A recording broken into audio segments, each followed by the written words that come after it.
Hi friends, அஸ்ஸலாமு அலைக்கும். இன்றைக்கி சூப்பரான காரம் சாரமான அரைச்ச நாட்டுக்கோழி கிரேவி செய்யலாம். ரொம்பவே சிம்பிளாகவும் ரொம்ப ஈஸியாகவும் பண்ணிடலாம். வாங்க எப்படி செய்யலான்னு பார்க்கலாம்.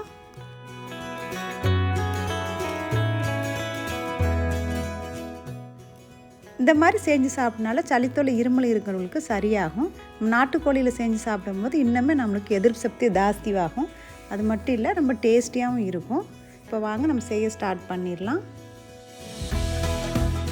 ஃபஸ்ட்டு மசாலா நம்ம ரெடி பண்ணிக்கலாம். இப்போ நான் வந்து ஒரு சின்ன பேன் நல்லா ஹீட் பண்ணி வச்சுருக்கேன். 1 டேபிள் ஸ்பூன் மிளகு எடுத்துக்கோங்க. அது கூடவே 1/2 டீஸ்பூனு வெந்தயம் எடுத்துக்கோங்க.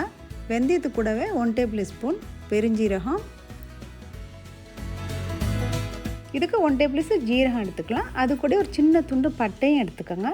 பட்டை கூட ஒரு 4 ஏலக்காய், ஏலக்காவோட நான் சின்ன கொஞ்சம் கல்பாசி எடுத்துருக்கேன். கல்பாசி சேர்க்கும் போது இதோடைய டேஸ்ட் வந்து ரொம்பவே டிஃப்ரெண்ட்டாக இருக்கும். ட்ரை பண்ணி பாருங்கள். இதோட கொஞ்சம் கல்பாசி நம்ம சேர்த்துக்கலாம். இப்போ இந்த கிரேவி வந்து நம்ம நல்லா காரசாரமாக வைக்க போகிறோம். அதனால் நான் ஒரு 10 காஞ்ச மிளகாய் எடுத்திருக்கேன். காம்பெல்லாம் நீக்கிட்டு நம்ம இது கூட சேர்த்துக்கலாம். உங்களுக்கு உரப்பு கொஞ்சம் கம்மியாக கூட வேணும்னா அதுக்கு ஏற்ற மாதிரி நீங்கள் மிளகாயை கூட குறைய சேர்த்துக்கோங்க. இப்போ எல்லாத்தையுமே இதமான தீயில கொஞ்சம் பொன்னிறத்துக்கு வறுத்து எடுத்துக்கலாம்.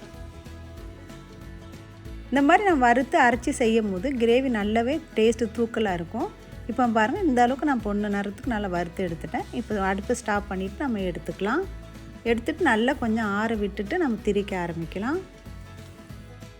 இப்போ இன்னொரு பிளேட்டில் மாற்றிக்கோங்க. மாற்றிட்டு இதை நல்லா ஆற வச்சு எடுத்துக்கோங்க. அப்போ தான் நம்ம திரி போடுறதுக்கு ஈஸியாக இருக்கும். மிக்ஸியில் நல்லா அரைக்கிறதுக்கும் நல்லா மை போல் அரைக்கும். இப்போ இதுக்கு நான் ஒரு 1/2 கப்பு தேங்காய் எடுத்துருக்கேன். இதே பேனில் கொஞ்சம் நம்ம வறுத்து எடுத்துக்கலாம். நான் வந்து கட் பண்ணி பொடிசாக எடுத்து வச்சுருக்கேன். நீங்கள் துருவின தேங்காய் இருந்தால் கூட நீங்கள் சேர்த்துக்கோங்க. இப்போ 1/2 கப்பு தேங்காய் சேர்த்து நல்லா கொஞ்சம் ப்ரௌன் கலர் வர வரைக்கும் லைட்டாக நம்ம வறுத்து எடுத்துக்கலாம்.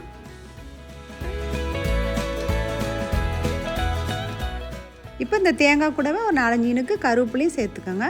நான் வந்து மலைப்பூண்டு எடுத்திருக்கேன். ஒரு 6 பல் மலைப்பூண்டு வந்து நான் உரித்து எடுத்து வச்சுருக்கேன். உங்களுக்கு வந்து நாட்டு பூண்டு இருந்துச்சுன்னா ஒரு 10 பல் பூண்டு எடுத்துக்கோங்க. இப்போ தோலெல்லாம் நீக்கிட்டு நம்ம இதில் சேர்த்துக்கலாம். இப்போ இது கூட ஒரு சின்ன துண்டு இஞ்சி எடுத்துருக்கேன். தோலெல்லாம் நீக்கிட்டு நம்ம சின்ன சின்னதாக நம்ம கட் பண்ணி இதில் சேர்த்துக்கலாம்.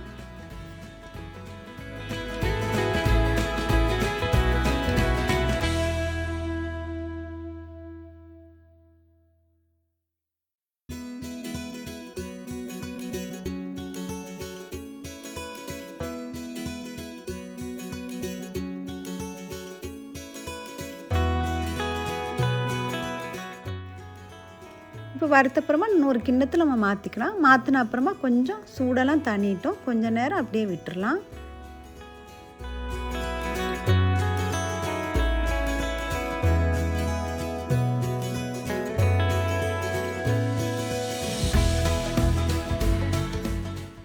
இப்போ ஒரு மிக்ஸி ஜாரில் சேர்த்துக்கலாம். சேர்த்தப்புறமா ஃபஸ்ட்டு நம்ம அரைச்சி எடுத்துக்கலாம். அரைக்க முன்னாடி தண்ணி சேர்க்காதீங்க.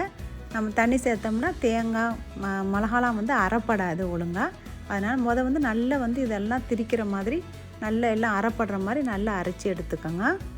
இப்போ நம்ம அரைச்சி எடுத்துகிட்டு வந்துடலாம். இப்போ நம்ம அரைச்சி எடுத்துகிட்டு வந்துட்டோம். இதுக்கு ஒரு 1/2 கிளாஸ் தண்ணி சேர்த்து மறுபடியும் நல்லா ஃபைனாக அரைச்சி எடுத்துக்கோங்க.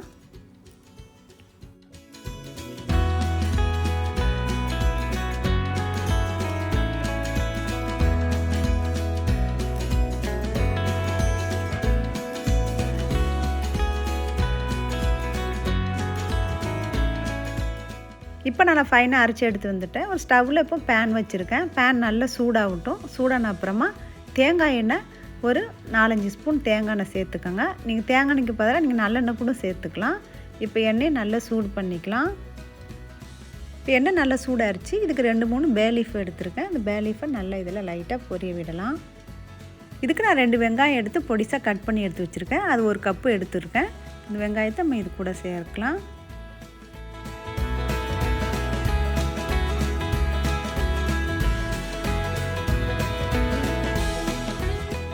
இப்போ வெங்காயம் சேர்த்தப்புறமா கண்ணாடி ஸ்டேஜுக்கு பொரிய விட்டால் போதும். ரொம்ப பொரியவிட வேணாம். இது கூட நான் 2 கொத்து கருவேப்பிலை சேர்க்குறேன்.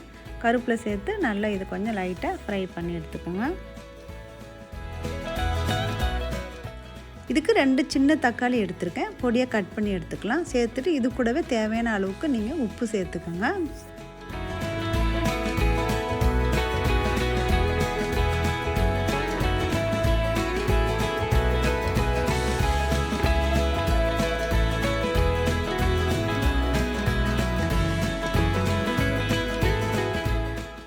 தக்காளி கொஞ்சம் நம்ம வதக்கிட்டோம். வதக்கின அப்புறமா நம்ம அரைச்சி வச்சுருந்த மசாலாவை இது கூட சேர்த்து நல்லா கலந்து விட்டுக்கோங்க. கலந்து விட்ட அப்புறமா நம்ம மூடி போட்டு கொஞ்சம் நம்ம மசாலா எல்லாம் வேகிறதுக்கு கொஞ்சம் மூடி வச்சுக்கலாம். இதுக்கு வந்து நான் ஒரு பெரிய சிக்கன் எடுத்திருக்கேன். மஞ்சத்தூள் போட்டு நல்லா கழுவி எடுத்துக்கோங்க. அப்போ தான் உங்களுக்கு வந்து வடக்கு வாடை வராது. அதுக்கப்புறம் பார்த்திங்கன்னா இந்த கோழி வந்து 1.5 கிலோ இருக்குது. இந்த 1.5 கிலோ நாட்டுக்கோழி இப்போ இதோட இந்த மசாலா கொதிச்ச அப்புறமா நம்ம சேர்க்க ஆரம்பிச்சிடலாம். இப்போ மசாலா நல்லா கொதிக்க ஆரம்பிச்சிருச்சு. இப்போ நம்ம க்ளீன் பண்ணி வச்சுருந்த சிக்கனை இதோடு சேர்த்து நல்லா மசாலா எல்லாத்துலையும் பாடுற மாதிரி நல்லாவே கலந்து விட்டுக்கோங்க.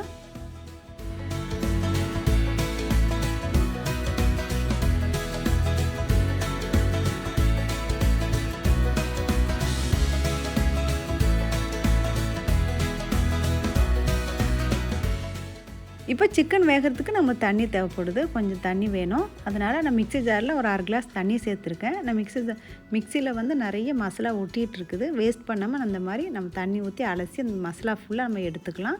எடுத்து இப்போ சிக்கனில் சேர்த்து நல்லா கலந்து விட்டுக்கோங்க.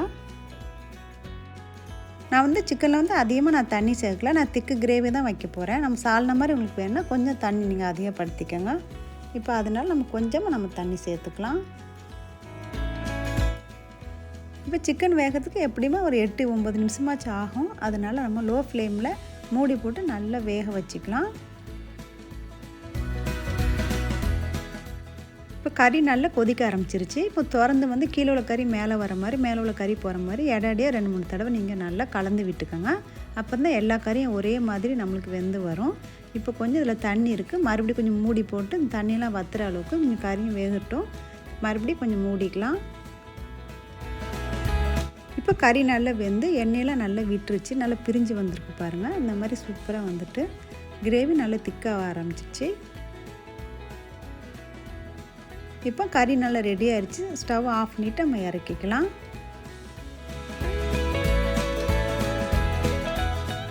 இன்றைக்கி நம்ம காரசாரமாக இந்த அருமையான ரெசிபி செஞ்சு பார்த்துட்டோம். கண்டிப்பாக நீங்கள் ட்ரை பண்ணிங்க நான் நினைக்கிறேன்.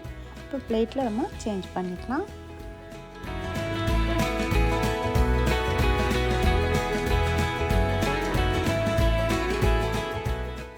இந்த வீடியோ உங்களுக்கு பிடிச்சிருந்தா ஃப்ரெண்ட்ஸு ஃபேமிலிக்கெலாம் ஷேர் பண்ணுங்கள். அப்படியே சப்ஸ்கிரைப் பண்ணுங்கள். பெல் ஐக்கான் ப்ரெஸ் பண்ணுங்கள். நான் புது வீடியோ போடும்போது உங்களுக்கு தெரிய வரும்.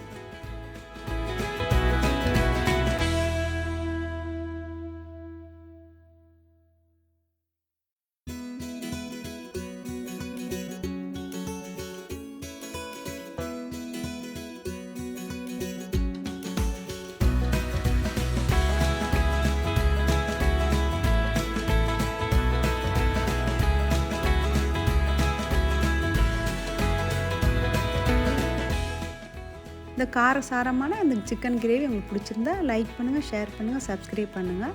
மீண்டும் அடுத்த வீடியோ சந்திப்போம். தேங்க்யூ.